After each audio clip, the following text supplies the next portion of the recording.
বিরোধী দল ছায়া সংসদ করার এই সংস্কৃতি উন্নত বিশ্বে আছে, যদি তা করে সেটাকে স্বাগতম জানাই। জাতীয় বিরোধী দল ছায়া সংসদ করার এই সংস্কৃতি উন্নত বিশ্বে আছে, যদি তা করে সেটাকে স্বাগতম জানাই। জাতীয় সংসদের নির্বাচন অনুষ্ঠিত হয়েছে, নির্বাচন কমিশন কনস্টিটিউশনাল এটার দায়িত্বপ্রাপ্ত।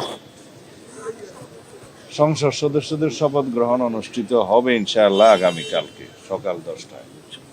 এটাও সাংবিধানিকভাবে স্পিকার অথবা ডেপুটি স্পিকার অ্যাভেলেবেল না থাকলে বা তারা অপারগ হলে বা তাদের মনোনীত প্রতিনিধি যদি না থাকে, সেই ক্ষেত্রে দ্বিতীয় অপশন হচ্ছে প্রধান নির্বাচন কমিশনার শপথ পাঠ করাবেন।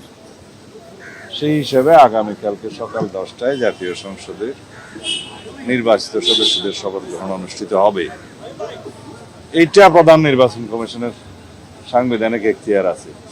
এর বাইরে কি বললেন সংবিধান সংস্কার পরিষদ, এটা যদি কনস্টিটিউশনে ধারণ করা হয়, সেই মর্মে অ্যামেন্ডমেন্ট হয় এবং সেই শপথ পরিচালনার জন্য সংবিধানের তৃতীয় তফসিলে ফরম হয়, কে শপথ পাঠ করাবেন সেটা নির্ধারিত হয়, এতগুলো হয়ের পরে